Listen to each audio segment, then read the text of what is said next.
আসসালামু আলাইকুম। আজকে আমরা দেখব কি করে প্রোডাক্ট স্টক করতে হয় ওপেনিং অন স্টক দিয়ে এবং সাপ্লায়ারের মাধ্যমে। প্রথমে আমরা প্রোডাক্ট এন্ট্রি করার পরের যে কাজ সেটা হচ্ছে স্টক ইন করা বা সেলসে যেতে হয়, যেটা আমরা কাজ করি। আচ্ছা, সর্বপ্রথম দেখেন আমাদের সফটওয়্যারের বাম পাশে আছে ওপেনিং অন স্টক নামে একটা ফাংশন আছে।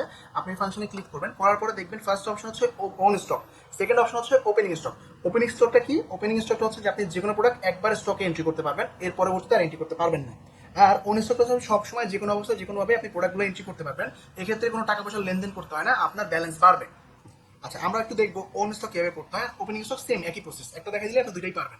কারণ আমি ওন স্টকে যদি ক্লিক করি, করার পরে আমার এখানে সার্চ বাই প্রোডাক্ট নেম আসবে, সেকেন্ড হচ্ছে বারকোড আসবে। যদি বারকোড থেকে স্ক্যান করলে অটো চলে আসবে, না থাকলে প্রোডাক্টের নাম লিখলাম, ধরুন আমি এ লিখছি, এ দিয়ে যে প্রোডাক্টগুলোর নাম আছে সব অবশ্যই এন্ট্রি করি সফটওয়্যারে। 10 10 10 10 টোটাল এতগুলো প্রোডাক্ট আমি অ্যাড করলাম এবং পারচেস প্রাইস এখানে হচ্ছে প্রতিটা হলো পারচেস প্রাইস দেওয়া আছে। এই পারচেস প্রাইসগুলো আপডেট হতে পারে এবং হলো দাম কম বেশি হতে পারে। সেল প্রাইসগুলো দাম কম বেশি হতে পারে, বাড়তে পারে, কমতে পারে, ঠিক আছে। এরপরে দেখেন এখানে আছে অপশন হচ্ছে আপনার প্রোডাক্টটা কোথায় রাখবেন।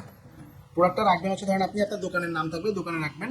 রাখার পরে দেখাচ্ছে টোটাল কত টাকা প্রোডাক্ট এন্ট্রি হচ্ছে, কতগুলো পিস, কতগুলো আইটেম, কয় তারিখে প্রোডাক্টগুলো এন্ট্রি হচ্ছে। এখান থেকে সেল প্রাইস এবং পারচেস প্রাইস চেঞ্জ করতে হয়। পারচেস প্রাইসে আপডেট করতে পারবেন, সেল প্রাইস চেঞ্জ করতে হলে আপনি এখান থেকে ক্লিক করলে সেল প্রাইসগুলো আপডেট করতে পারবেন।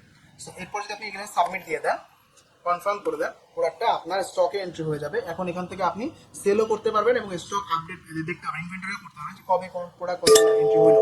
এখানে তখন প্রোডাক্টগুলো দেখাবে। আপনি যদি সার্চ করেন এখান থেকে দেখতে পারেন যে কোন প্রোডাক্ট কতগুলো আসলো, কত কোন লটে আসলো, কয় তারিখে আসলো, কত কেনা, কত বিক্রি, বারকোড, কত স্টক আছে, কত, এখান থেকে সব দেখতে পারেন।